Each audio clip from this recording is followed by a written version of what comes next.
Good evening. Welcome to the January 20th edition of the Downers Grove Village Council meeting. We're glad you've joined us tonight. If you're here in this council chambers, nice to see you. If you're watching at home, hope you enjoy the show. As is our normal procedure, we'll begin this meeting with the Pledge of Allegiance. I pledge allegiance to the flag of the United States of America and to the republic for which it stands, one nation, under God, indivisible, with liberty and justice for all. We got through it. Well done. We made it. Rosa, would you please call the roll? We're missing our tenor. Mayor Barnett, Here. Commissioner Sadowski-Fugit, Here. Commissioner Gilmartin, Here. Commissioner Tully, Here. Commissioner Davenport, Here. Commissioner Sarver, Here. Commissioner Rowe. Here. If you're here in council chambers and want to follow along, on your right, you'll see a couple of counters. Those have copies of tonight's agenda. So you can grab one of those and see where we are in the course of the meeting. Item 3 on our agenda is minutes of previous council meetings. Is there a motion? Mayor Barnett, I move to approve the minutes of the Village Council meeting from January 13th, 2026 as presented. Second. Any comments or questions from the council? All those in favor say aye. Aye. Opposed? That passes. Item 4 is public comments. Got some new faces in the crowd, so bear with me. Some of you will have heard this before. We're going to set some kind of guidelines on how we do council or comments to the council. There are several opportunities for public comment during the course of our meetings. The first, titled Public Comments, which is coming up right now, is for items not on tonight's agenda. There will be additional opportunities for public comment at each agenda item, both active and first reading. Please remember, council meetings are not open debates. This is a council meeting that is open to the public. It is not a meeting of the public. While we seldom, if ever, cut people off, we do expect that people will respect the time limit to allow everyone here this evening an opportunity to address the council. If you plan to speak, please keep the following in mind when you come to the podium. State your name for the record. Address your comments to me as chair of the meeting. Keep your comments to 5 minutes or less. Avoid repeating what others have already said. It's okay to say you agree with the previous speaker. In fact, you'll hear myself and our colleagues up here do the same thing. And please keep your comments to one visit to the podium per subject. Lastly, remember that comments are most effective when they focus on subjects within the scope of Downers Grove Village governance. So with that as a little bit of a backdrop, if anyone's here with comments for the council that are not on tonight's agenda, please come on down to the podium. Okay, we will continue then. Item 5 is our consent agenda. Is there a motion? Mayor Barnett, I move to approve the consent agenda as presented. Second. All those in favor say aye. Aye. Opposed? Passes unanimously. Item 6 is our active agenda. This is the portion of the meeting where we take up items on which we plan to take action this evening. These are items that have been discussed at least once before, sometimes multiple times. Again, these are items on which we plan to take action tonight. So with that, is there a motion concerning a sales tax rebate agreement? Mayor, I move to adopt an ordinance approving a First Amendment to the sales tax rebate agreement between the Village of Downers Grove and Downers Grove Cars LLC, doing business as Genesis of Downers Grove. Second. Are any audience comments or questions on this item? Council comments or questions? All those in favor say aye. Aye. Opposed? That passes unanimously as well. Is there a motion concerning Stenstrom Petroleum Services? Sure, I move to approve a contract with Stenstrom Petroleum Services Group for the replacement of the fleet fuel system. Second.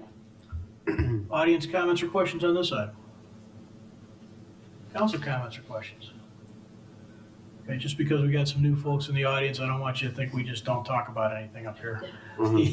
These are items, like I said, that we've talked about at least once before, and generally, as you can see, not a lot of questions about them. All those in favor say aye. Aye. Opposed? That too passes unanimously. We're on to item 7, the first reading portion of the meeting. This is the portion of the meeting where we take up items for discussion only. These may be items talked about for the first time tonight. They may be items talked about 1, 2, 3 times before. But nonetheless, these are items on which we will not be taking formal action tonight. Dave? Thank you, Mayor. There are 5 items on tonight's first reading agenda, 3 discussion topics. The first item is an ordinance rezoning certain property on Hill Street. Here to provide background information on this petition is our Community Development Director, Stan Popovich. Good evening, Mayor and council members. As Manager Fielman noted, the petitioner is requesting a rezoning from R2 to R4, both residential zoning districts at 424 Hill Street, to facilitate the construction of a new single-family home. The property is located just southeast of where we're sitting here tonight. The property is on the north side of Hill Street between Grand and Fairview Avenues. If we look at the zoning map, the property here is outlined in red. You can see that the south side of the property is zoned R4, while the north half is zoned R2. Both of them are single-family zoning districts. The zoning is based on how this lot consists of two halves of two different underlying lots that run north and east to west, and this particular property runs north to south. The petitioner is proposing to rezone the northern half of the property from R2 to R4 to be consistent with the lots along Hill Street and to have a single zoning classification for their property. With regard to the comprehensive plan encourages new construction and encourages residential redevelopment that aligns with scale, setback, height, bulk, and orientation of surrounding homes, which this rezoning will. The Planning and Zoning Commission considered the case at their January 6th meeting and found the standards for zoning map amendment were met and recommended approval. Petitioner's here tonight to answer any questions, and I'm happy to answer any questions the council may have as well. Thank you, Mayor. Thank you, Stan. Are there any audience comments or questions on this item? Council comments or questions? Pretty straightforward. Pretty straightforward. All right. Thanks, Stan. Thank you. The next three items that are on the agenda tonight pertain to 1434 Butterfield Road.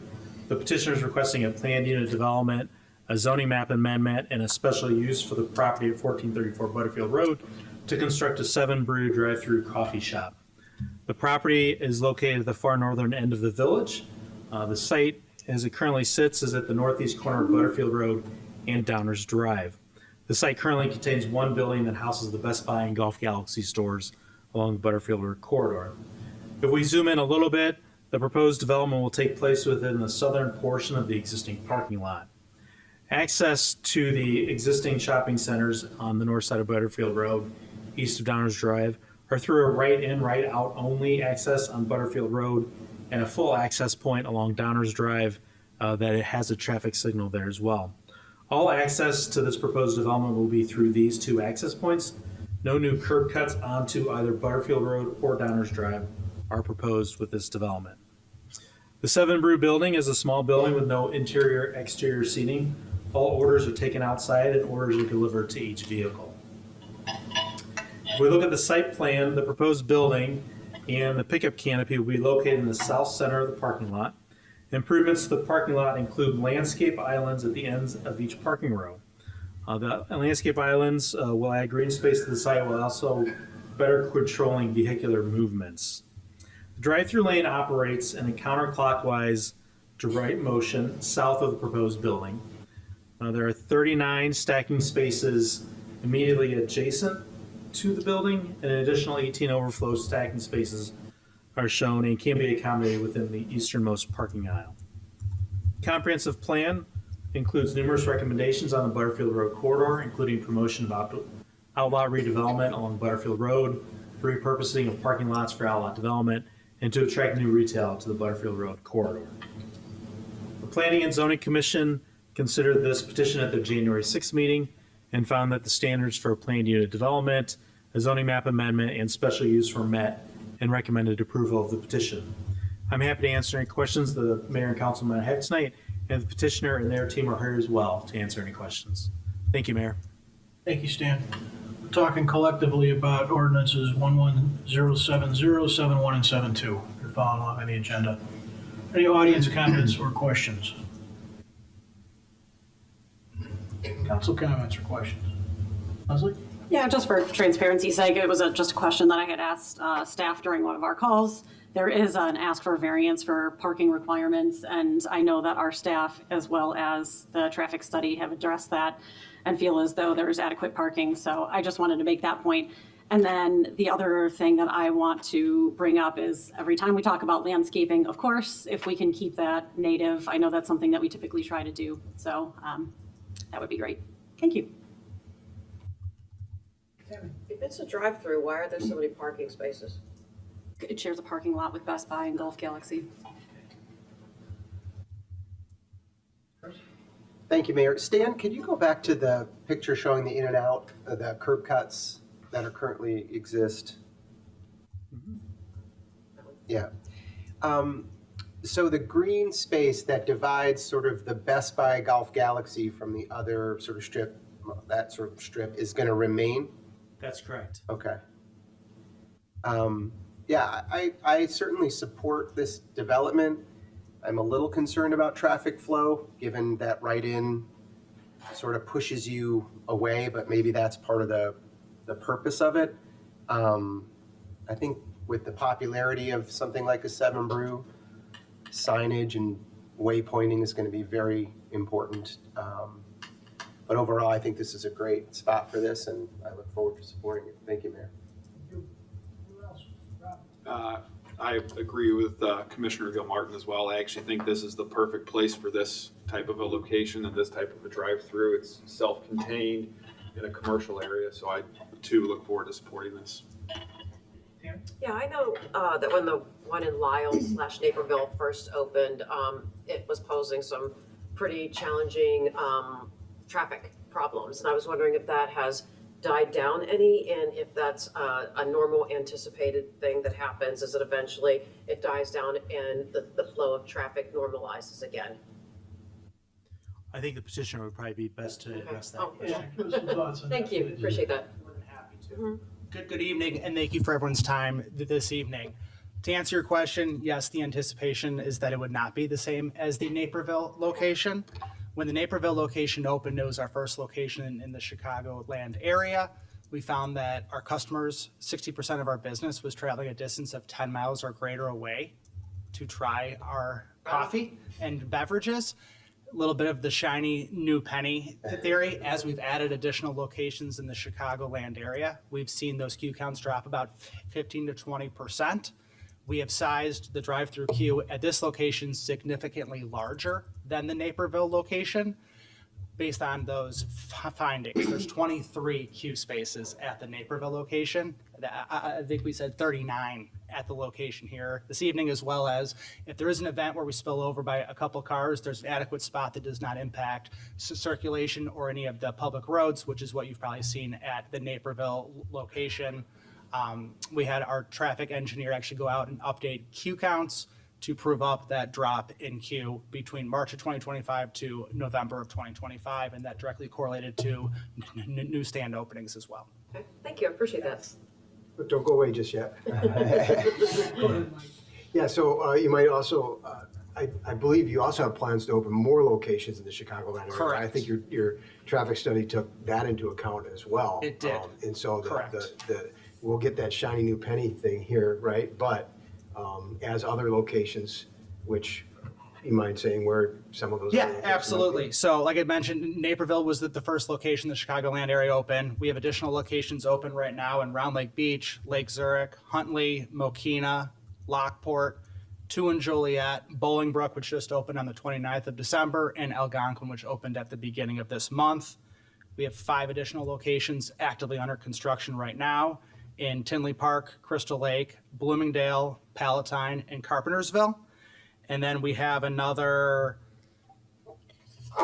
get my cheat sheet here, sorry, 10 locations that are already fully entitled and in various stages of permit review. About 8 of those are slated to start construction by April. None of those are this location. Those include a second location in Bloomingdale, Lakemore, Waukegan, Plainfield, Montgomery, North Riverside, Niles, Grays Lake, Des Plaines, Melrose Park, and Yorkville. And then we have an additional 18 locations in the Chicagoland metro area that were active in the entitlement process, such as Downers Grove as well. Have you been to the 75th and Lamont area of Downers Grove? Yeah, that'd be. We'd love a second location. Okay. Just saying. Have your team take a Happy look to, at it. happy to. Appreciate that. Thank you. Appreciate that. But on the northwest corner.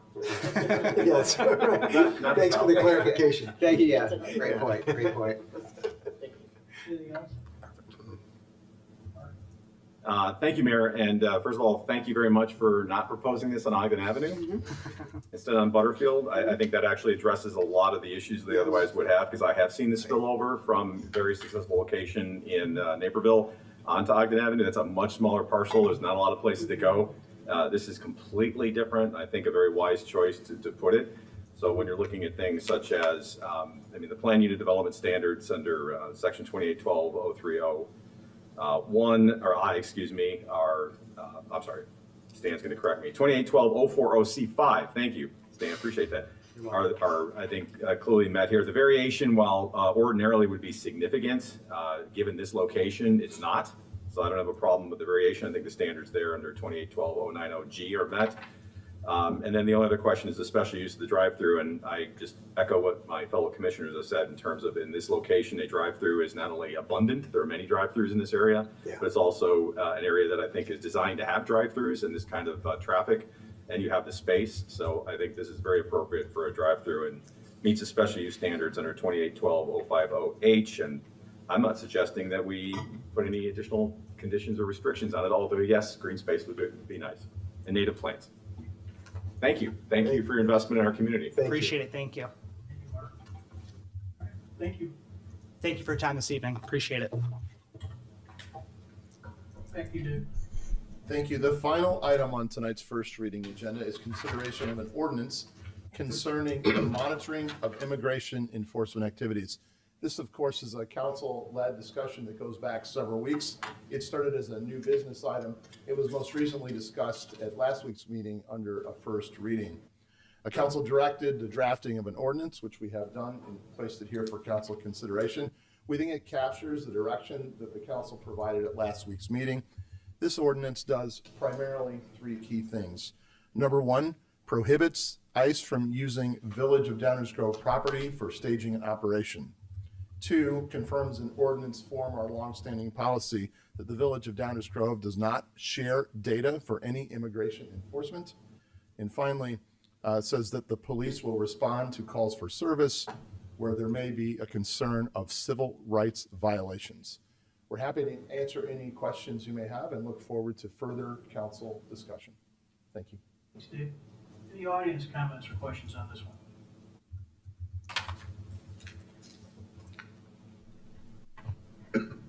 Good evening, Mayor and Council. My name is Robin Tryloff, and I'm speaking in support of the proposed ordinance. This ordinance does something essential. It ensures that village property, village data, and village personnel are used for village purposes, not for federal civil immigration enforcement, which local governments are neither authorized nor obligated to perform under the Illinois Trust Act. It protects our resources, our legal boundaries, and our ability to govern our own affairs. And just as importantly, it affirms the values that define Downers Grove. We are a community that treats every person with dignity and respect, regardless of immigration status. By requiring that federal agents be clearly identifiable and by preventing unauthorized use of village property or data, this ordinance strengthens transparency, accountability, and public trust. It does not interfere with criminal law enforcement, judicial warrants, or any lawful use of village property. It simply ensures that our local government, remains focused on local responsibilities while upholding the safety and rights of all residents. I urge the council to adopt this ordinance. It serves as a critical affirmation of Downers Grove's commitment to safety, dignity, and human rights for all its citizens. Thank you for listening and for your leadership in this matter.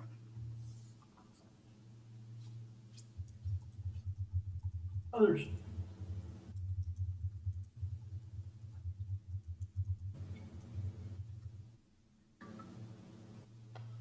Hello, everyone. It's the first time I'm doing something like this, but I felt compelled to. I am the daughter of an immigrant from Colombia. He came here in 1962 when he was 15 years old, didn't speak English. First day of school, shows up, didn't know he needed lunch money. All the kids around him gathered their money, bought him lunch. And that is the world I want my children to be raised in. That is treating people with dignity and respect. I loved what everything the woman before me had to say, and I read the ordinance, and I think it is allowing the federal agency to do what they need to do, but not interfering what we are doing at the local level, and to see what is happening and how things are being conducted doesn't feel safe. Someone like me, like if I'm in the city or just walking around, I feel like now that it is okay to profile, I feel like I am at risk for being detained. My brother was detained. He lives in Plainfield, not far from here. I just don't, I don't want to see this come to Downers Grove, and I'm very happy with the measures and the protocol that is being put into place. Okay, thank you. Others on this subject?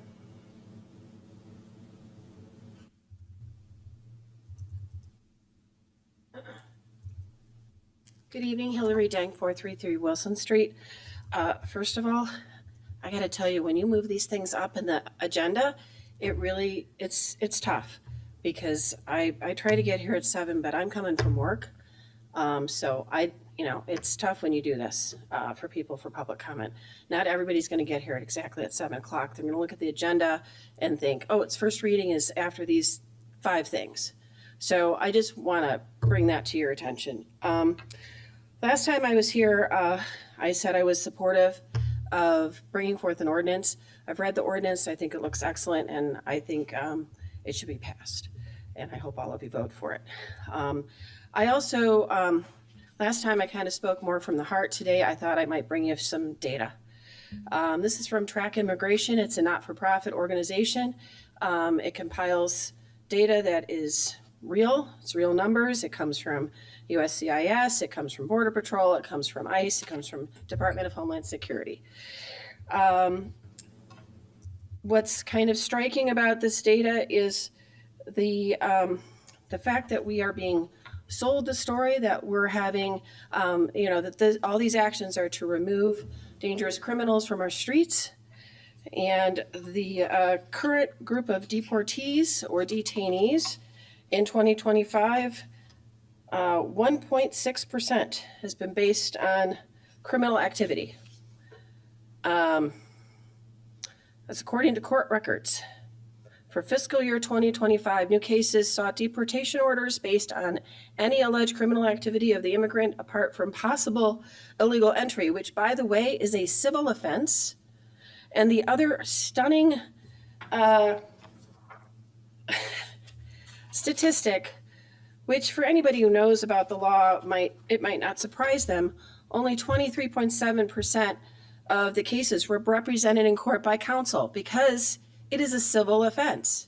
So there's no defense attorney required.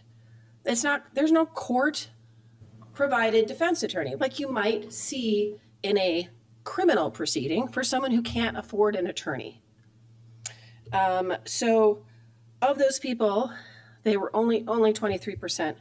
This is through these removal orders just in 1 month, September 2025. But it's a good illustration of the norm, okay? There's a lot of not-for-profit organizations trying to provide free legal assistance for individuals. Many of them do not speak English. So providing them with representation is difficult. So those are just 2 data points to illustrate what's happening right now. Despite everything you might or might not believe you see on TV or might or not believe that you're seeing in videos, these are real things that are happening in our community. It is not appropriate law enforcement in any stretch of the imagination.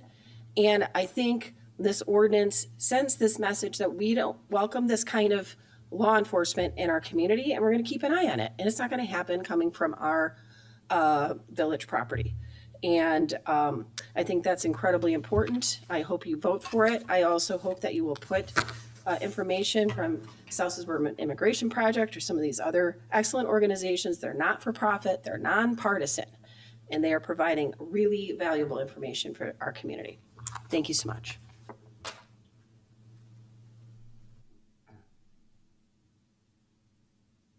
Anyone else on this item? Okay, council comments or questions? Sir, go ahead. First, I'd like to thank staff specifically because this was a really fast turnaround and a really good job. I mean, this was a lot of information after these couple of meetings that I think did a very good job putting this ordinance together, and I appreciate it. I have one very specific request though. In the first paragraph, the preamble, where it says protection of the health, public health, safety, morals, and welfare. I don't know if morals is the right word in that sentence. Doesn't convey what we're really doing up here, but I'm not sure what word would be perfect there, or if it's even needed. So I'd like to hear everyone else's opinion. I'd also like to add in a phrase that I saw in Palatine's resolution, and this would go, hang on one second, into section, I think 5 or 3. Anyway, 5, sorry. And we'd add in, encourage the federal government to develop standards of conduct for immigration enforcement officers. I think that's an important addition into, I apologize, I lost my place here flipping pages.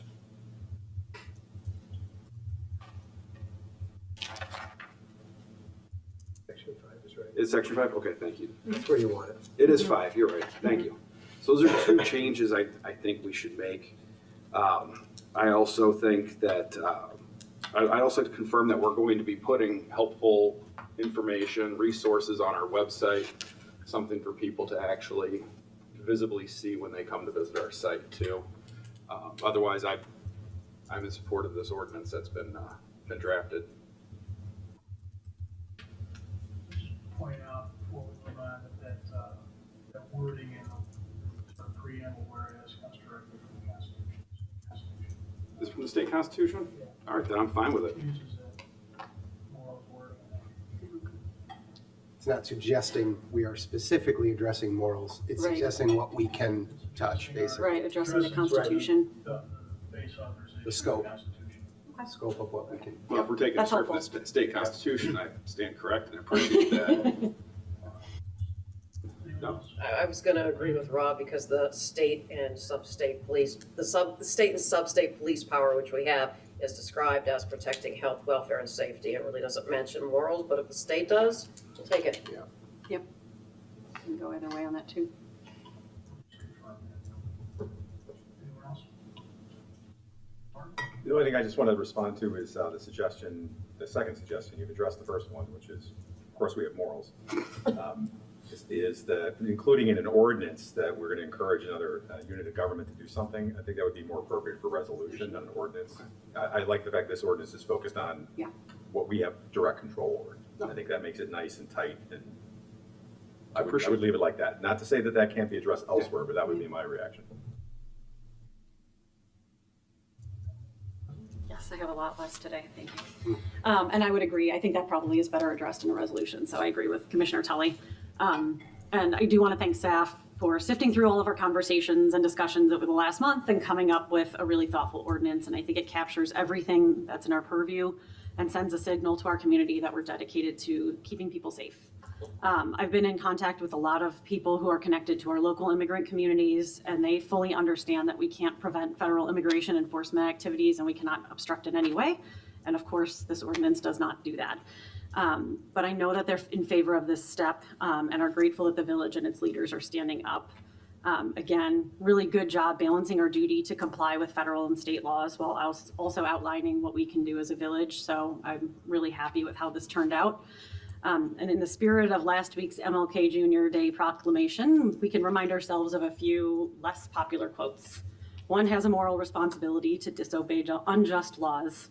In the end, we will remember not the words of our enemies, but silence of our friends.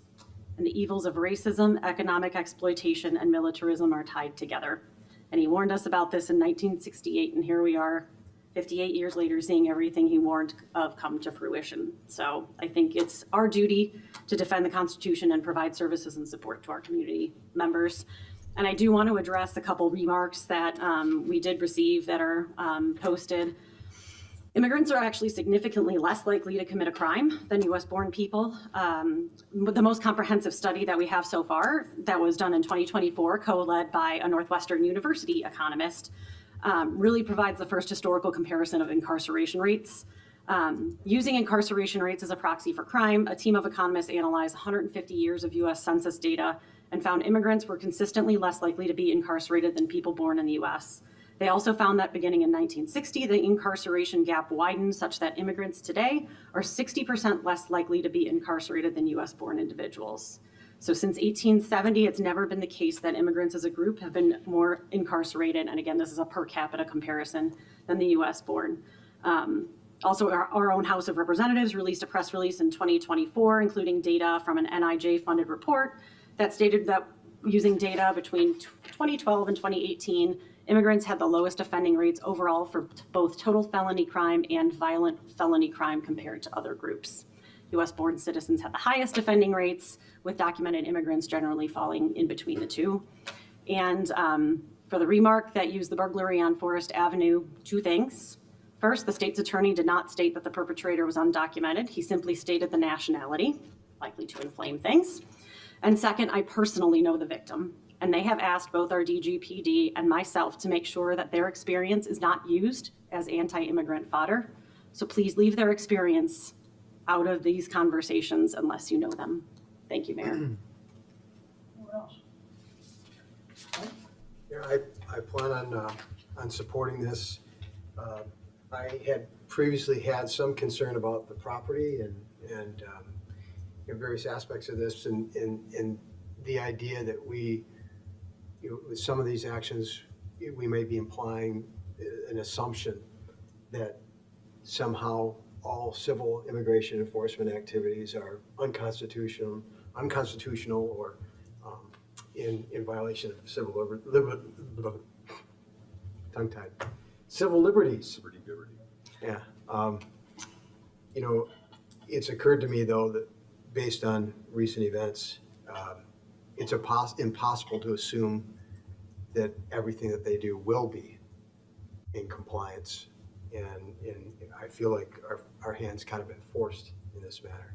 And also just thinking about MLK Day yesterday and thinking about his dream of a beloved community, I think this ordinance is a move in that direction, and I support it. So thank you. What else? Chris? Thank you, Mayor. I said a lot last week. I still stand by all those statements. I think this ordinance, as my colleagues have said, captures what the intention of it is, which is to control what we can control. One thing I think is important to remember that it's not just the immigrants that we're looking to protect here too. It's also U.S. citizens who have been dragged from their homes, detained illegally. So this is not just for our immigrant community, but also for everyone here in Downers Grove who could be questioned in a way that I simply just don't think is up to our standards. So I also want to thank staff for putting this ordinance together. I think it checks many of the boxes that we were looking for. And man, do I wish we weren't having to do this. No kidding. But I will look forward to supporting this. Thank you, Mayor. Did you have a question? I do. Commissioner Rowe, in regards to your second request, are you suggesting that we add something in addition to the last whereas clause? I am not, because I am agreeing with Commissioner Tully Because with the his last statement. whereas clause does Yeah. call on this, so it does touch on that question. Yeah, that's fine. Oh, I do have a question. Does that last whereas clause where we are seeking Congress and the state assembly, does that preclude a resolution? No, probably suggest there be one. Suggest that there would be one. Okay, so there will be an additional resolution that will follow? If we're all supportive. We all are supportive, but this certainly sets you up for a logical next year. Got it. to be in such a resolution. Okay, so this first, then potential resolution. Okay, thank you. Mike? I just also wanted to comment. We heard from a resident who talked about her brother being, and it occurs to me that we are all sons, daughters, grandsons, granddaughters, great-grandsons, great-granddaughters of immigrants. This country was built by immigrants, and I just don't understand why things are the way they are right now. I understand that there's people that maybe shouldn't be here, but it certainly doesn't justify somebody getting shot and killed or dragged out of their house. Citizens. I'll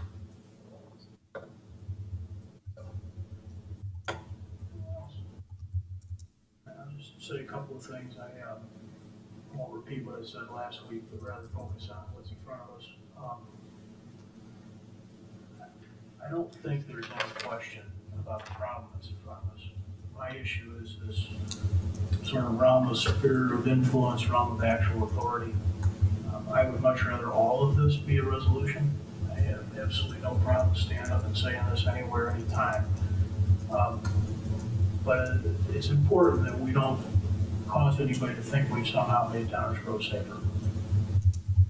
We are demonstrating our values. I think we're all in agreement on what those are in this instance and related to this issue. But we're not actually changing anybody's life tomorrow. If this passes on February 3rd, which it seems likely to do, on February 4th, the world of Downers Grove is exactly as dangerous as it was yesterday as it relates to potential ICE activities. The village doesn't engage in any sort of activity right now. That's what the state law is. Your village respects not only the law, but the spirit. You know, this data thing is fine to codify that, but we're not doing that right now. Because clearly the spirit of the Trust Act is to not do that. And so we work and have worked and will continue to work at these kinds of being right in these kinds of issues as it relates to everything the village of Downers Grove does. I just don't want to fool anybody. So I don't think we are. I mean, I hope that people will understand, but the truth of the matter is we don't have the ability to stop ICE from doing anything in Downers Grove. I don't think ICE has spent any time staging on village properties to this point. So, okay, we're going to tell them they can't, but they aren't. So that's an issue. The Village of Downers Grove Police Department has never chosen to not respond to a call because they heard it was immigration related. It's also not going to change. We're not sharing data. Also not going to change. And all those things are important for everyone to understand. This is a good conversation to be having up here. It's a good conversation to be having in public. I just think it should be a resolution, not an ordinance, because we're not actually changing any outcomes or changing any village activities. We're restating, publicly stating, making super clear what our values are. And I think we're in agreement on those. We just may not be in agreement on the process. So we'll talk more about this again. And we'll talk, I think everybody's probably got in their head, and we should plan on, if you're watching at home, that we'll be talking about this probably on February 3rd. And I think everybody will be expecting it'll be an active agenda item at that point. Anything else? Okay. That ends our first reading tonight, Mayor. Thank you. All right, attorney's report. Thank you, Mayor. 5 items tonight to present. The first is an ordinance rezoning certain property located at 424 Hill Street. The second is an ordinance amending the zoning code to designate the property at 1534 Butterfield Road as planned unit development number 73. An ordinance rezoning certain property located at 1434 Butterfield Road. An ordinance authorizing a special use for 1434 Butterfield Road to permit a drive-through. And an ordinance concerning the monitoring of immigration enforcement activities. They will all be on the February 3rd active agenda. Thank you. Manager's report. We have 3 items tonight on the manager's report, so pretty busy for this section of the agenda. We will start with a presentation of the preliminary plans for improvements to Linda Kunze Plaza on the south side of the Main Street train station. Here to provide background information on this is our Director of Engineering, Scott Vasco. Good evening, Mayor and Council. Tonight we'll be presenting the preliminary designs of the Linda Kunze Plaza that we received. This slide here represents the existing plaza on the south side of the tracks that will be improved this year. We'll also be doing improvements on the north side of the tracks in 2027. Preliminary design is starting on both sides of the tracks. So, this first slide here is a presentation plan view of some of the proposed improvements of the plaza. And then we'll go through some renderings as well too. But some of the items that we're going to include are a new gateway arch, a new water feature, new trees to replace the existing trees that are out there. Talking to our forester, the trees that are out there now are pear trees in poor conditions. So we're going to remove those and give us some native plants, trees there as well. We're gonna have flexible gathering spaces, new art foundations for art, native planting areas throughout. And then we're gonna reconfigure that drop-off area along Burlington as well, which will reconfigure that drop-off area, but will not do anything with the parking on Burlington. So we'll go ahead and just run through a couple of the renderings here. So this is a rendering of the plaza. All the new surface out there will be concrete. We're still looking at preliminary design if we're gonna do some scoring patterns in certain areas like we have on other parts of downtown. But the plan is for all concrete through there. Here's a good view of the Gateway Arch that we'll be adding, as well as the new water feature on the corner. A preliminary design of the Gateway Arch. That's just kind of a sample rendering of what we're going to be doing. We still have more talks to figure out, final design, what materials we'll do and things like that. Another view of the water feature that's from Main Street looking to the south. This will be the new drop-off area with the foundation for new public art, as well as native plants, seating, and improved flow to the train station. And then just a list a couple of the items with the improvements. A sidewalk removal replacement, some utility improvements, new benches, irrigation, landscaping. A lot of the design elements that we're using here are also in the flexible amenity areas, so we'll be putting some of those in here as well. Quick project schedule review. Right now we're at council presentation with preliminary for January. The thought is we'll have final design by April, looking to bid this in May, bring this back to you for council approval in June, break ground right after July 4th, and get it done by November. With that, I'll open up to any questions, or we can drop back to any renderings. Thank you, Scott. We will entertain some comments from the audience on this item if there are any, before we kick it around up here.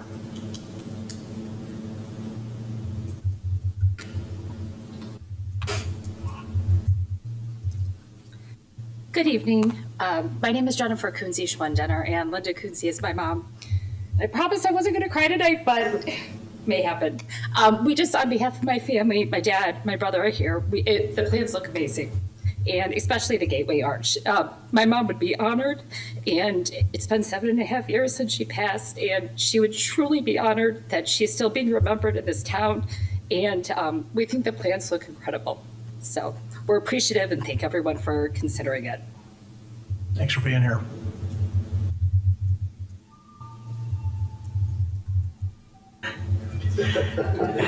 Perfect timing. Perfect timing. Any council comments or questions? Mike, go ahead. Sure. So Scott hit on several of the questions that I had shared with staff beforehand about this, but just to maybe share with everyone else a few things, particularly the materials that are being used. So what we're seeing here is something that the brick that's being used, kind of similar to other that is shown throughout the downtown with our facility, our bump outs and such. In this case, though, I feel pretty strongly that there should be a stronger tie back to the structure that's there. And so in this case, I would really like to see brick that really kind of matches the train station itself, and then the arched monument structure that you're walking through, some articulation of those columns in a similar way as what you see on the building. So I've already shared some of those as well. Also, the material, I guess we're all concrete, is that what I heard?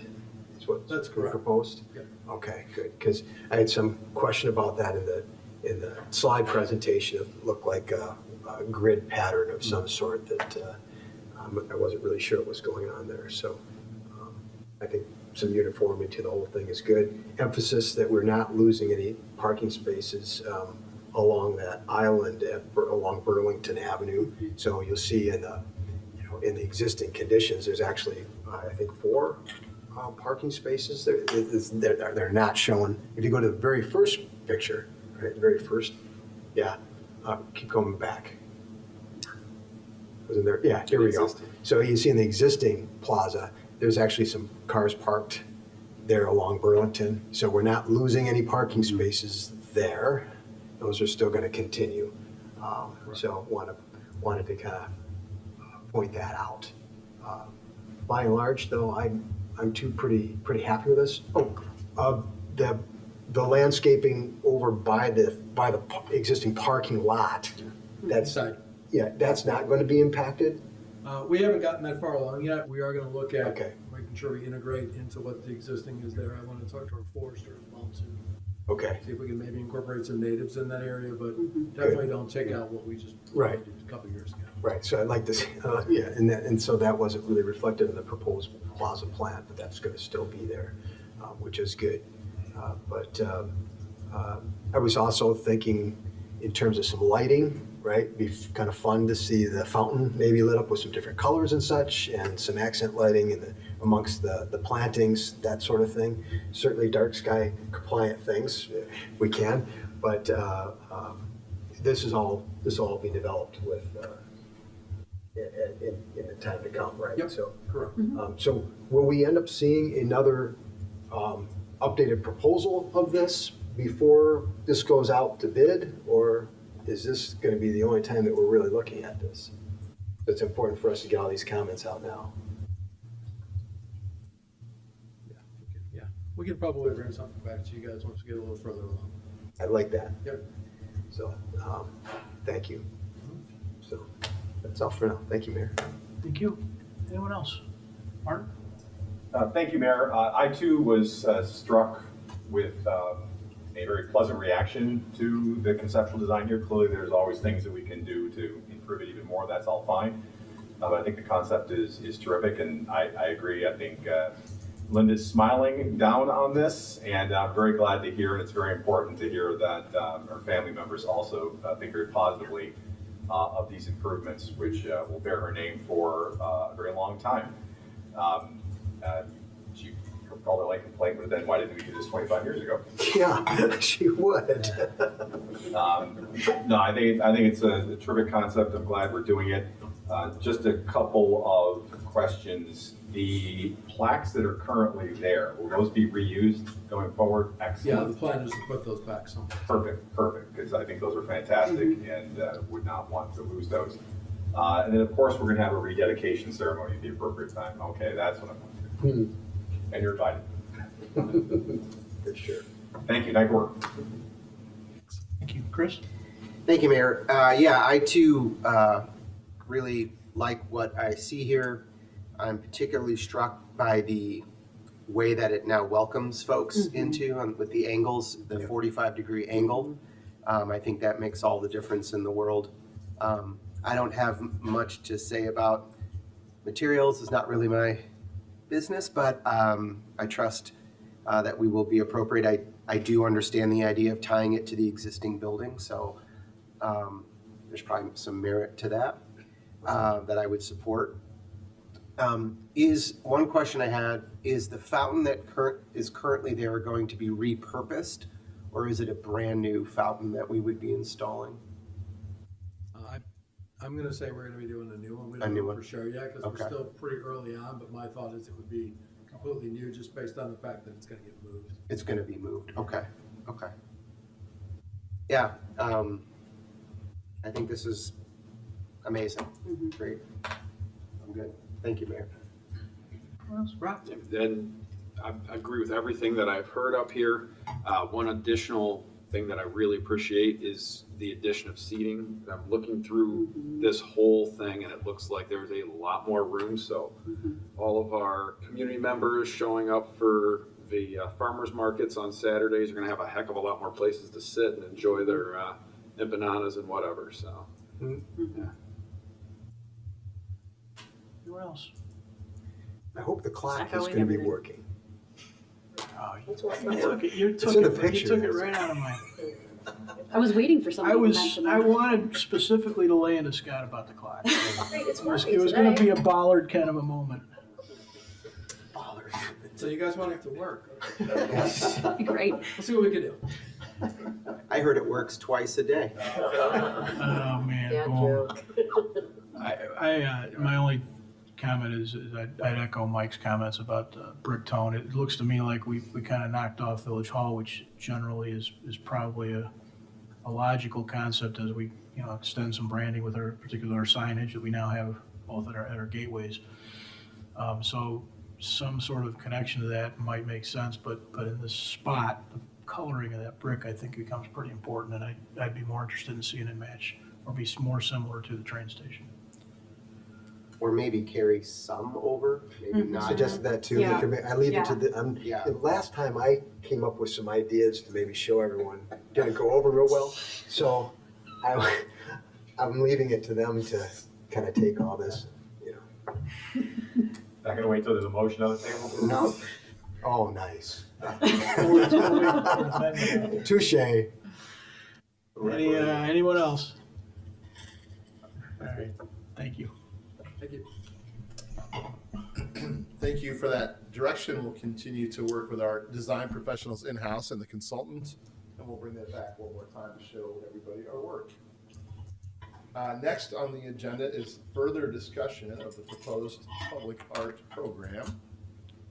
I have a quick presentation on this one. As a background, developing a public art program is a priority of this council. It shows up on our priority action plan, and it consists of many elements that you would see in a comprehensive program.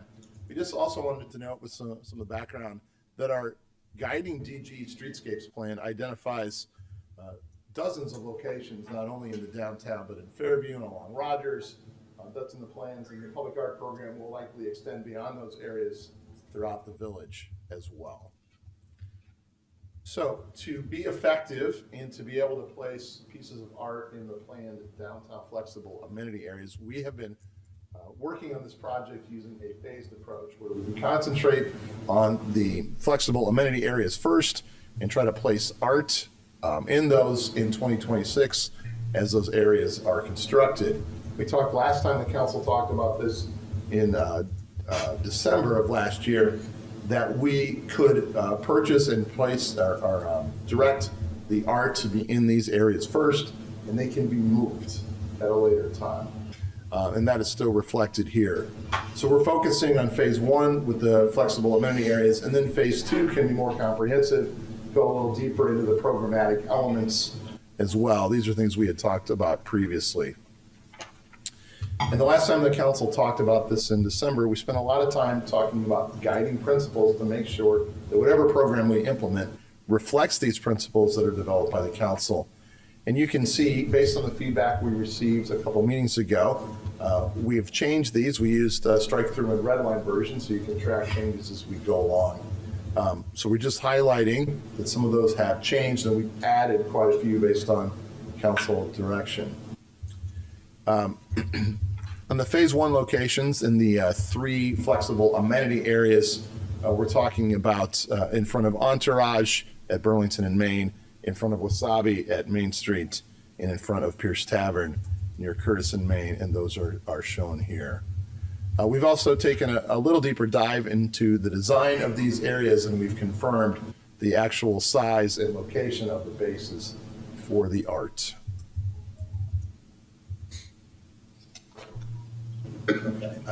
What I'll do here is go right to, I think we have a different slide presentation. This one will work.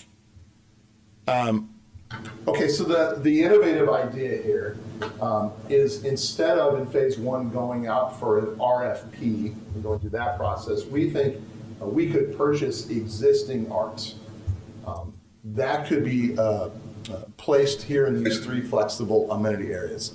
So we think it would be quicker, easier, would offer certainty of cost, and would allow us to achieve almost all of the guiding principles that the council identified.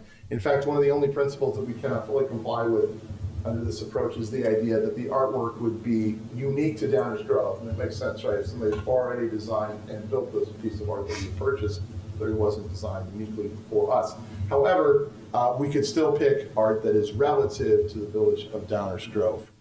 So if the council likes this idea and would like to further pursue it, we would come back to the council with purchasing authority up to the budgeted amount of $200,000 for the purchase of 3 pieces of art. We think in keeping with this process, the staff would actually take care of the purchasing and placing the art. But we're looking more for council direction on, is this an idea you'd like us to pursue? That being said, we have several images of art that we have confirmed is available. We can purchase it, it's within budget and would fit on the 3 flexible amenity areas. So this presentation is not exactly the same as the one that was presented online we talked about on the Monday calls, but it's very similar. So we're looking for just general feedback. If you like this idea, if you do, we'll come back to you, ask for authority to purchase them. And if we were to do that, we would purchase things like this, not particularly or specifically any one of these, but you get a flavor for what we'd be looking to do. Mayor? Thanks, Dave. Any audience comments on this item?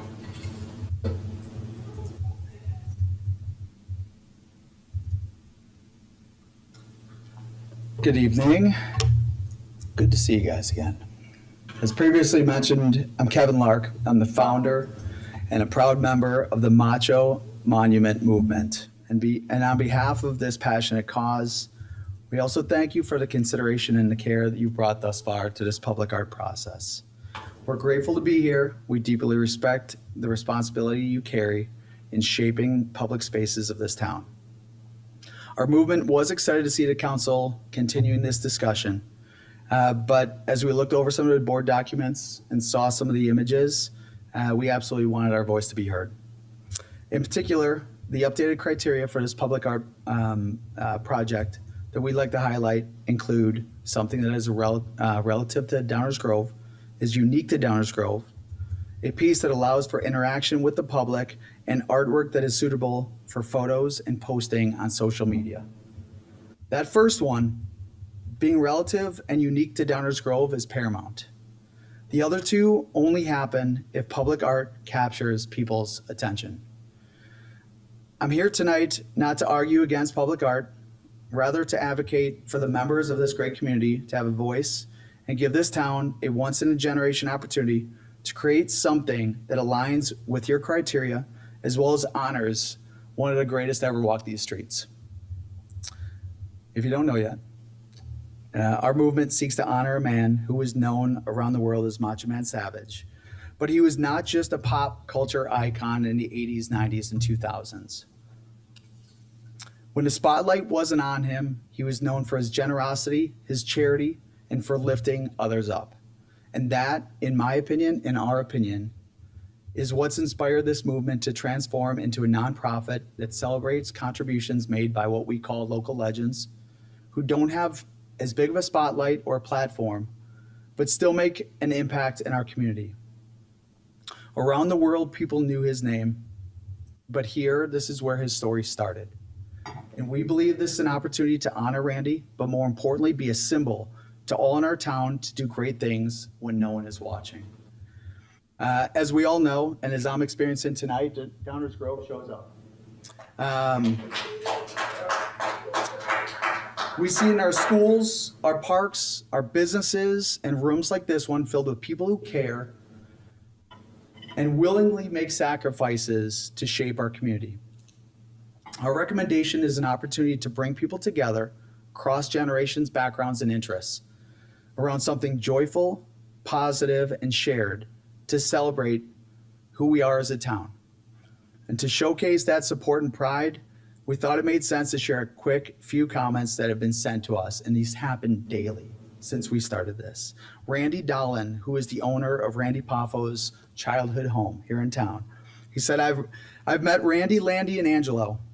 That's his family. And the pride that they had in this town is something I've never experienced before and makes me excited to say that I've lived here as long as I have. You are welcome to install the statue of Randy in my front yard if the village does not approve this. While I appreciate his humor, please don't take him up. Andrea Micco, I just met her for the first time tonight. for bringing all your signs. Downers Grove is such a unique and interesting place. We deserve art that highlights that. Randy Poffo's legacy should be worn as a badge of honor in this town. Every single day since we began this movement, we hear from community members that echo that same pride, and we're hoping to continue on with that.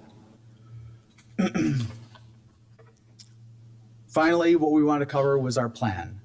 While I appreciate the fact that you want to expedite the process and acquire and install artwork in the next fiscal year, we are instead recommending building a custom monument sculpted from scratch, one that would take 10 to 12 months to complete with an estimated budget of $70,000 to $80,000. And our organization intends to contribute to that cost to alleviate as much of the taxpayer burden as possible. This timeline allows for continued collaboration with the village, transparency with the public, and the confidence that when this piece is unveiled, it stands as something that we can all be proud of. Beyond the above plan, we also have an opportunity to have a work of art made by a world-renowned sculptor right here in our town. I mentioned in the last meeting, his amazing works have prominently displayed legacy, symbolism, and pride in sculpting Martin Luther King Jr., Rosa Parks, Oscar de la Hoya, and most recently, a powerful tribute honoring a fallen Chicago police officer, a work that's been defined by dignity, reverence, and humanity. So I'll close with this. You all have an opportunity to either place art or put your stamp on local history. Our request is to include members of this community in your process, as we believe the best public art is the kind that grows with the community. And of course, we're endorsing Randy Poffo to be prominently displayed as one of those 3 pieces of art. Thank you so much for your time.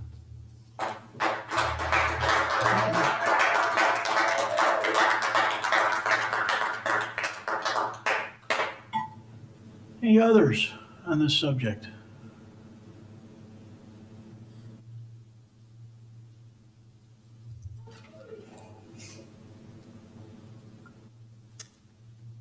I've never been to one of these meetings here, but everything that Kevin's done has been such a beacon to a very awesome part of this community.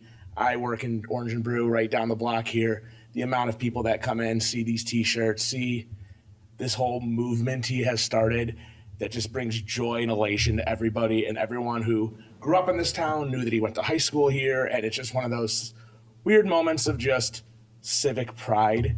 And if we could just do something fun for it, and he's got the heart and the integrity to make sure that this is all respectful to everybody as well.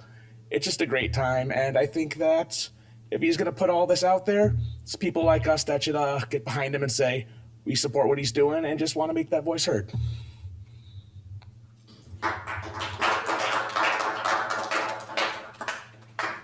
Anyone else?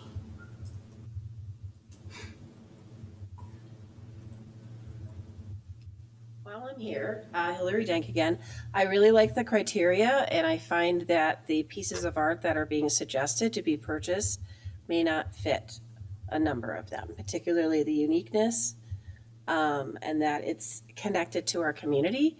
You know, I've been waiting a hell of a long time for some art in this community. I grew up here and have watched so many other communities bring in beautiful pieces of work that connect with their community, murals and sculptures. And I really think if we're going to do it, I'd love to do it in a way that connects with our community. I think of someone like Lottie Holman O'Neill, who has, you know, she has a statue in Springfield. She's the only woman statue in the rotunda down there, but it's not a great statue of this woman. She was an incredible person. And when I think about the history of our community and also, you know, what we could be thinking about for the future, if you're going to think about bringing art into this community, I would really like to see things that are connected to our history or connected to our future. So that's just my 2 cents. Thanks. Anyone else? Okay, council comments, questions. Leslie, go ahead. Yeah, I'll just say that my preference would be to take our time on it. I'm not in favor of purchasing pre-made art. I agree that I would like this to be a little bit more connected to our community, and if it takes a few extra months, then to me, it's worthwhile. This is meant to be something that, while potentially movable, is going to be there for a period of time, and I would rather take the time to do that right. And I'm not gonna lie, I love the idea of joy and whimsy, so just gonna leave it at that. Mark? Thank you. I don't disagree with anything that's been said, although I have a different take on this, at least what my understanding is being requested here. And let's take a big step back, because some of this is premature. We are not having a conversation right now about the one piece of artwork that is going to exist in the middle of our town for the dawn of time. That's not what we're talking about. That's right. We're talking about, what I view this as is basically a suggestion by staff, and I'm not particularly sold on it one way or the other, but I understand it to be, tell me if others think differently, this is sort of like staging a home. You're putting furniture in temporarily to make it look good, to see how it would work and the spatial dimensions and how it would function. That doesn't mean that furniture is going to stay there. In fact, my view on this is if we're going to purchase any existing art, it better be well within budget, because in my view, it's only there temporarily so that we don't have 3 empty pedestals for a year. So we can have 3 empty pedestals for a year while we talk about all kinds of things, and I'm open to all kinds of stuff, but it's going to take time. I heard 12 months, and I'm wondering whether that 12 months starts once we kind of say yes, or whether you're going to do it and then we get to look at it. So my view, okay, that's what I thought. What I'm thinking here is that there might be a fair amount of time before we get to what we exactly want, and I guarantee you that if we got everybody in this room right now to vote on art, most of us are going to disagree, because art is in the eye of the beholder, right? It's cliche, but it's true. So I 100% agree that we need to do this right. But do we have 3 empty pedestals, or maybe 6 empty pedestals, 9 empty pedestals sitting around for a year with nothing on them, while we try to do this, I think, as well we should, the right way? My view on this was, if I'm wrong, tell me so and I'm out, is that this was, once we build these pedestals for the art pieces, we're gonna put some art on them to kind of see how this thing works. People can get used to them, and then we can really start talking about, okay, what do we really want here? You know, the giant acorn looks nice, but I'd rather see something else. That's the way I looked at it, and they would definitely be temporary by design. If this is to be something more than that, then no, I agree, I'm not interested. I viewed it more as this is brand new, we've never done this before, and if we're gonna have some pieces of sculpture, we can kind of test them out in these 3 spots, which, by the way, if I read this properly, these are 3 spots out of a total of what will be 30 spots in the community. So there are lots of opportunities to do this right. We're not just talking about these 3 spots. This is sort of as we did the flexible amenity space in the downtown, which we've never done before. They would have the art places, these installations would go in, so we could kind of see how it would work. We would get a better sense for durability, how the public interacts with them. It would be a learning experience, is my understanding. And then we would replace them with whatever we want. That might take a year and a half to come to fruition, is what I'm hearing. It might take a year and a half for us to agree on what whimsy is. You and I like whimsy too, but we probably don't necessarily have the same views on that, and I'm sure the rest of the community doesn't have the same view on that. And we've gotten some criticism for the council and staff picking art. There's been some criticism maybe we should involve more of the public. I think there's a fair amount of validity to that point, but that takes time. And I come back to my threshold question. Do we have 3, 4, 6, 9 pedestals that just remain blank for a year? And some people might say, yes, keep the canvases blank until we pick the right painter and the right picture. Okay, there's an argument for that. There's also an argument for, let's stage it, see how it works, and then we can move on from there into something more sophisticated and something that's more Downers Grove. The other thing I'll say, and we haven't gotten to this part of our meeting yet, but a lot of this is assuming that we're going to have these pedestals all ready by May. I would say May is the operative word there, because we may not have those ready by May. They may not be ready for some time. So there may be more time than we think. So I'm saying that this is more like staging than any final decisions. There's probably more time, and there's certainly a lot more locations.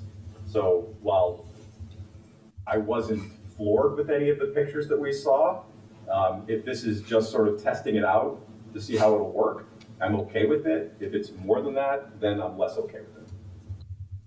Tammy? I agree with Commissioner Tully, but I want to take it back even one step further. He said we need to look at this from a more general level. And where I'm getting concerned is even your use of the word "we." And I think you kind of implied it later on. Who is we, right? Who is we? That's going to be so hard. If we have to vote on pieces of art, we're never going to get anywhere.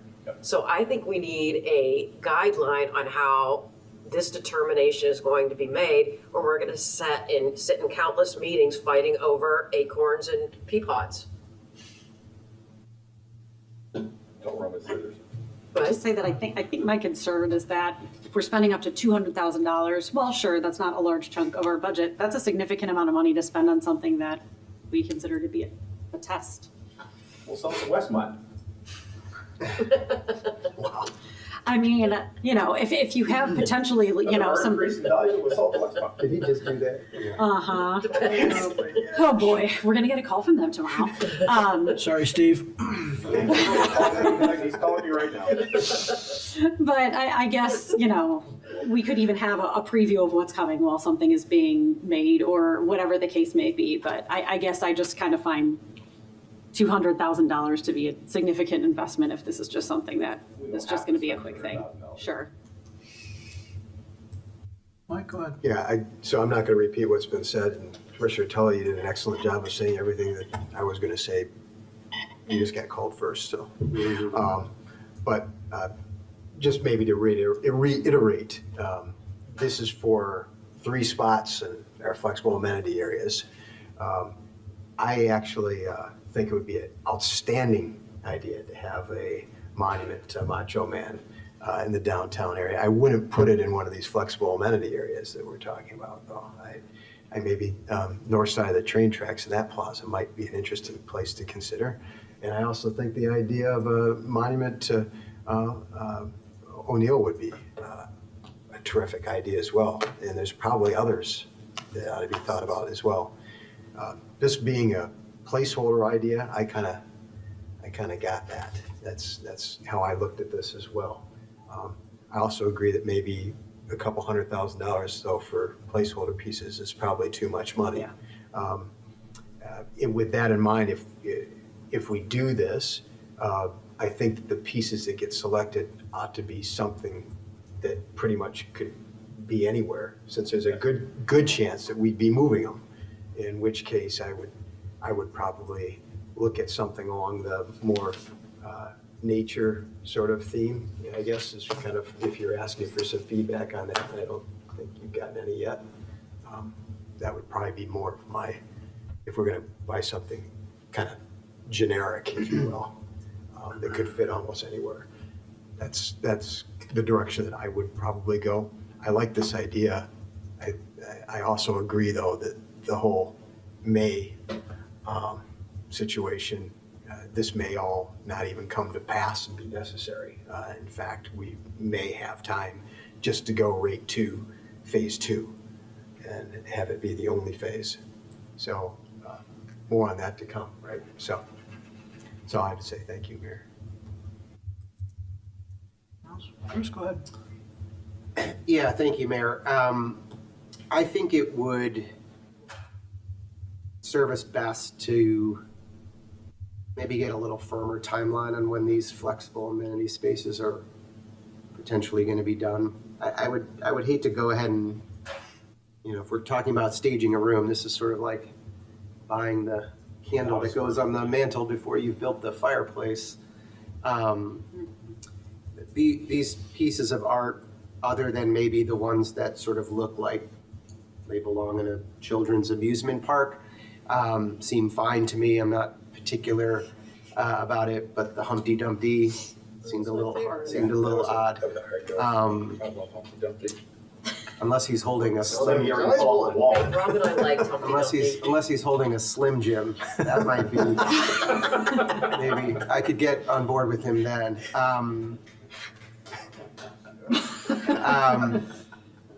But I don't know. I think, honestly, earlier today as I was thinking about this, I would love to not wait and have something sitting there, but I think the flexible amenity space timeline is a little in question, so I think it would behoove us to just wait, and once we have a better sense of that, then we can start maybe working backwards from that date. Yeah. I think that makes sense. Yeah, I agree too. The timeline I think is important. I absolutely see the value here with Macho Man, but it doesn't feel like it fits with this first phase. And that's the thing that I want to make sure we emphasize is this is a multiple phase project, and it is complicated to try to build out on flexible amenities while putting art at the same time. And I understand that. It feels like something as big as Macho Man needs to be an RFP where it's more than just getting plopped into one of our flexible amenity places too, so. Mark? So I clarify something. So we don't have a motion before us. No. When I say premature, we're just having a conversation. Conversation. Yeah. We're not buying anything. No. There was a suggestion We're not. that we pursue this with a up to not to exceed amount. But there's no motion before us. So I completely agree with my colleagues when they say, we're not doing anything or buying anything, or putting anything anywhere until flexible amenity spaces are close to being done. Well, I'm not suggesting we buy some art now and stick it in the public works garage for 6 months. That's not what we're talking correct me if I'm wrong, though, I think we are being asked tonight, if we all agreed that purchasing art made sense, we would be giving that direction to staff, and Right. there's not a motion needed. Yeah, the timing would still That's be up correct. in the air, but yeah. Right, Yeah, so- That's the correct. question we're asking, does the council think that this purchasing art for the 3 flexible amenity areas is a good way to go? If the consensus answer was yes, what we would do is come back to the council with a motion authorizing a certain amount to spend under a certain timeline. And we're hearing a little bit tonight that even if we go that route, we probably wouldn't want to spend the whole 200,000, something significantly less than that, which I still think we could operate within in those 3 areas. So just trying to see, it is a challenge to try to figure out how to develop this art program on this timeline that makes sense with the flexible amenity areas, even though they might be delayed. You'll hear that in a minute. So we're open to any direction or thoughts the council may have, and we'll definitely formalize it with some kind of action before we spend money. And I guess, Mayor, Yeah, go ahead. I guess to Tammy's point, I think the process by which we as a council envision this art being selected is pretty important. If we have in our mind that we expect this to be community involved and potentially competitions or a specific committee set up to help us with this, I think that has to be determined before or it's staff's, they bring us 3 recommendations and we just pick one. I think we have to decide on that, given that we haven't done this before. I'm not sure what the best approach would be. Certainly, I would like to see some community involvement, but we've got 30 spaces, so maybe there's some community involvement, some staff, so, but I hadn't put that much thought into that process. I don't know if any of you have in terms of what I we think might do. I think this was, jump in, Dave, but I think this was staff looking at this, we came up with this revised sort of criteria, right, which we collectively did. And I think this was staff basically saying how might they jumpstart this process for us. And so, we referred to the Blackburn Plaza, where we kind of deferred that process to their judgment, which went really well. And so it was, all right, we've got this new criteria that you see in front of us. With that criteria in mind, how would you guys like us to just go ahead and run down a road here? I think that's what was being asked. And I can, what's that? So they can't spend that money without so. No, right, but there'd be a lot more work before it's coming to say, Right. we need a check for Right. $200,000. That's my point. And doing that work or not doing that work is kind of the question. Do we want them to get to that point or not? And I think, frankly, I'm hearing no, is what I'm hearing. I think by and large, that there's some question about is this staging or not staging. We certainly wouldn't want it to be that much money. My 2 cents on that thing is that we went through this council direction and came up with this edited stuff, and I think that's important. So relative to DG, unique to DG, I think it's a big deal. Yeah. I personally am not worried about a couple of pedestals sitting without something on them for a while. if we're gonna spend, whether it's $20,000 or $200,000 or $2 million, we're gonna be putting some art that ideally would be meaningful to the community. And so some rando list of 12 things, including Humpty Dumpty, doesn't seem to cut it to me. I'm just trying to be pretty blunt here. I mean, I think we'd be better to, if somebody wants to jump in and feel differently, please, that's why we do these in this form, right? Because they're not motions. But I think that we should probably just drag our feet a little bit longer. I think we ought to figure out what the timeline is on the amenity spaces, and then I think probably this group needs to have a conversation at a future date that's along Chris's lines about, all right, do we want us to be deferred to staff? Do we want it to be an RFP process, whatever? But under any set of circumstances, whatever that looks like, it's gotta match this criteria unless we want to change the criteria, and none of that stuff does. We really appreciate that feedback. This is a really good idea that came out of a staff conversation where we recognize that based on the first meeting, it might take us a while to get to the art program that this community ultimately wants under the direction of this council. So we wanted to put out this idea. We learned that it is available. Doesn't look like it's a good fit for us right here, right now, and that's okay. And we appreciate that council direction. And I think some of it will make more sense when I get to the next presentation because we have some rather fresh news that came in Friday afternoon, and we'll tie this all together. So thank you for that feedback and more to come on this priority action item. Can I interject something here? Yes, please. I'd like to amend my opinion about the Humpty Dumpty, though. If it had Greg Jose's Macho Man sweatshirt on, I think you'd be all in. I think I could be in on it then. So, sorry to interrupt. Second. Hurry, Dave, the wheels are coming Yeah, up. the wheels are coming up. And speaking of priority action items, we'll continue with our monthly updates. The priority action items, of course, are the council's work plan that takes us through the second quarter of 2027. This is a familiar list. This was prepared by council. It appears in our long-range plan. There are quite a few items, and this is a schedule that we're working with. All of the indicators on all the projects that we reported out on the last time are all green. There's one that I'll highlight that we do have some concern about. In addition to the ones we reported out on last time, now that we're in Q1 of 2026, we are to be working on and are working on 4 additional priority action items, as you see here. So I'll quickly go through some of these. As you know, our new solid waste program will kick off on April 1st of this year, and we have started an extensive public education and engagement process. We launched the website. We had a great coffee with the council. Can I just take a minute to compliment the person to my right? Mike Baker's skill set is on display on Saturday, and so was Tish Powell. Great work by Mike.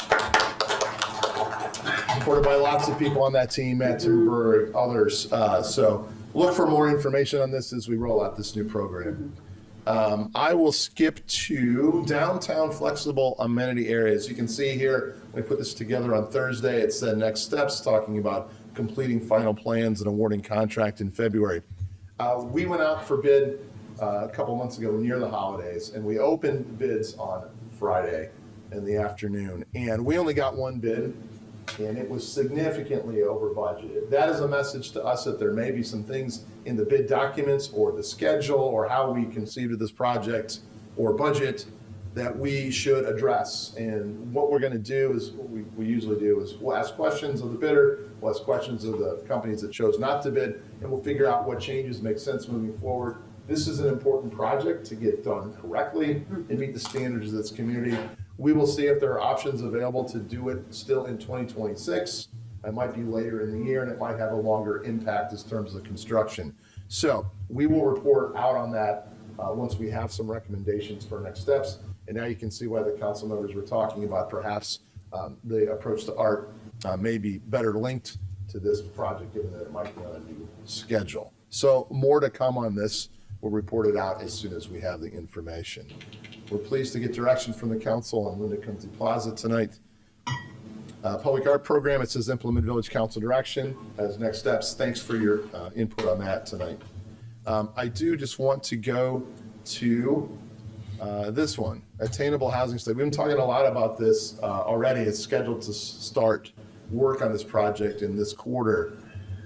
We did have a follow-up conversation with the Metropolitan Mayor's Caucus, who runs the Homes for a Changing Region program. They are the group that prepares attainable housing studies. They had some good news for us. They indicated that they do expect to receive the funding for their program that allows these studies to be completed. When that happens, they will accept applications by communities for them to prepare attainable housing studies. We would be one of those applicants, we think around the April timeframe.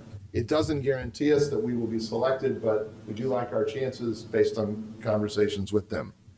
Following up on council direction from last time, we do think it's a good idea to have our 3-person staff team take a look at census data and do some gathering and analysis. There'll be updated census data available by January 31st. And if we are selected by the Metro Mayor's Caucus, we will hand our work to them and we'll leave it to them. They do this all the time. If they want to use our work, great. If they want to do it differently and not use our work, that's also okay. But in the event that we're not selected by the Metro Mayor's Caucus, that data collection and analysis will be a great start for any next steps. I didn't go through all of these.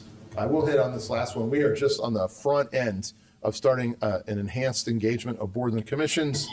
We're going to start with some individual conversations with council, talk about scope, deliverables, outcomes, what success looks like. Once we do that, we'll bring it forward for a group discussion in public and launch this project.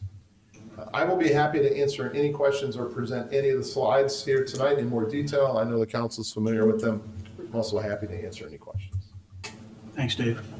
Anybody got any questions? No. We appreciate the regular updates, though. Thank you. And that concludes the manager's report. All right, item 10 is council member reports. Opportunity here now for council members to report out on goings on in the community, other organizations they're connected to, or things they think we should highlight or make the public more aware of. So we'll start with Tammy tonight. The report, Mayor. Chris. Congratulations to the Indiana Hoosiers. A fine performance. Go Hoosiers. Is that basketball? Thank you, Mayor. Yes, it's basketball. Martin. Thank you, Mayor. A few things. First of all, I want to pick up on the village manager's comments about the Coffee with the Council special edition that was last Saturday, which focused on the new solid waste and recycling contract. I want to go even further and say that I think all of us who were there that day commented on the number of people that came up then and then took the time to email us afterwards to compliment Mike Baker and Tish Powell from Republic Services on the great job that they did and how open and informative and transparent they were, beyond what I've seen in a long time. So kudos to you, particularly because that is not what you planned to do that day. We were going to have sort of an open discussion, and there were so many people that showed up that the whole thing moved in and it became a ad hoc presentation. So well done pivoting and delivering the goods. I wanted to make sure that you knew that, and I'm sure others will share the same thing who were there. But a lot of kudos that came in. Second of all, wanted to give my report to the council because as one of the newly appointed liaisons to Downtown Management Corporation Board, they had their board of directors meeting on January 15th. And just to highlight a few things, I won't go through the whole 90 minutes, just to highlight a few things. They are focused currently on flexible amenity spaces, shocker. I'll come back to that in a second. Awning signage, which is another thing that is on our list, signage in general. Parking enforcement, which there have been some issues with that, but there was general communication during the meeting that whatever we've been doing has been working. So that was positive. Some other challenges in the downtown that are probably less so in wintertime right now. Kudos on snow plowing, ice and snow removal. There was a report on the holiday activities are coming up, so I'll morph right into my third point, which is don't forget about the Ice Festival, which is, of course, in our wonderful downtown from January 30th to February 2nd, Friday through Sunday. There'll be lots of activities, sculptures, and things going on downtown. Apparently there are a record 63 sculptures that will be part of the Ice Festival, so we're going to keep fingers crossed for temperature that is good for both ice and humans. That would be wonderful. There was also an update with respect to activities from the recent holidays, all the different things that downtown management did during the holidays. Apparently there was a 1.7% increase in visitors to the downtown from last year during the holiday season, so that was great.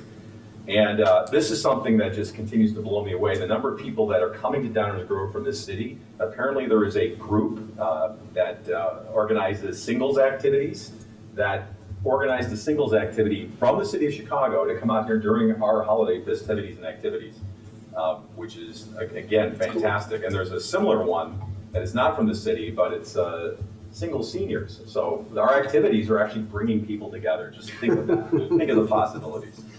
The 2026 activities calendar for downtown management is available. It can be found on downtowndg.org for anyone that is interested. Let's see. And then there was discussion of various businesses that are coming into the downtown as well, Bill, into the downtown. I won't go through that long list, but needless to say, my comment when it was all done was, gee, I wish there was something going on in the downtown, because it took 15 minutes just to describe all the businesses that are coming in, the development projects, and all the different activities that are coming in. So downtown continues to be a buzz with things to do and places to go and people to see.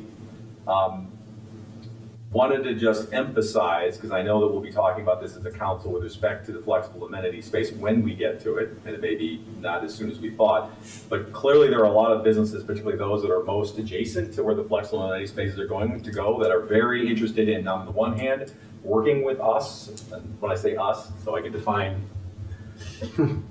my words here, staff as well as the council, in terms of timing, coordination. So there are things that they need to do as businesses, which I'm sure the business people up here will recognize that you need to know in advance to plan. And the more that we can communicate with them so they know when to plan, when they need to commit, do they need to buy furniture, do they need to do this, what do they need to do? Issues such as, okay, if the space is gonna be in front of me and I license it, what's it gonna cost? What are the terms of the license? How do I make sure that I have exclusive use of the space during my license? A lot of different questions like that, which I know we will get to. But I just wanted to share with everyone that is foremost on their minds. They're very excited about it, don't get me wrong, but they're also, we want to make sure that we minimize disruption and more than anything communicate so they know how to plan and make adjustments so they're not caught in the middle of something that will seriously impact their revenue and indirectly impact our revenue for things like sales tax and food and beverage tax. And then obviously they were very pleased to know about what's coming with the Linda Kunze Plaza enhancements, which we talked about tonight. So I just wanted to share those things as part of my downtown management report, and I will continue to do so after future meetings. And then last but not least, Mayor, I'm glad you asked. We have an opportunity in 156 days to perhaps ask the community about what they think of different types of art, because there will be Rotary Grove Fest, which will be going on for almost 4 days in our community. What better way to have people come in and give their opinions about potential public art than during Rotary Grove Fest? So just 156 days from that opportunity, and the Randy Macho Man Savage folks should have heard that, because they should start planning now. Thank you, Mayor, that's all I have. Thanks, Martin. Mike? Yeah, I too, as a liaison to District 99, I just met with Board President Renner yesterday, just to kind of start off the conversation. A couple things to highlight. One, rather sobering in all of the issues that some of our families are dealing with, where students are coming home to guardians that are no longer there because they've been picked up or detained and things of this nature. So, it's going on here. And so some excellent though processes that are in place at District 99 to support those families. And some of that came even out of some of our COVID experiences and how we supported families then. So that's something that they're working with. And then really one of their biggest focuses right now is on absenteeism. So that's also something that really became an issue during COVID and has carried on afterwards. They've instituted a new process with some key cards and such that they're hoping will really make a dent in that. So, because if you want to improve student outcomes, one of the best ways is to have the students in class. So that's something that they're really focused on. And it's also a factor in how the schools are graded. So when you hear about how our schools rank versus others, absenteeism is a criteria that comes into play there. And so really proud of the work that they continue to do there, and I hope to have a more lengthy report in the future about more in-depth goings on there as well. So thank you. Thanks, Mike. Rob? I've got two things. First, just a reminder, we still are recycling holiday lights. So as you're pulling them down, they're broken, they're garbage, don't throw them in the garbage. Bring them to Public Works or the fire department, and we can recycle those. Speaking of garbage, February 14th, that's the deadline Republic has put on us to contact them to select your cans and whether you will opt in for the yard waste can. That's it. Winter composting, yeah. Winter composting. Thank you. Leslie? I unfortunately don't have a report yet. I am working on getting, hearing back from Park District Board President Lunt. So if you are, the other person watching on YouTube other than my husband, give me an email back. So hopefully I'll have an update soon. Thank you, Mayor. I do not have a report. Is there a motion to adjourn? So moved. Second. All those in favor say aye. Aye. Opposed? We are adjourned. Thank you all. Have a good night.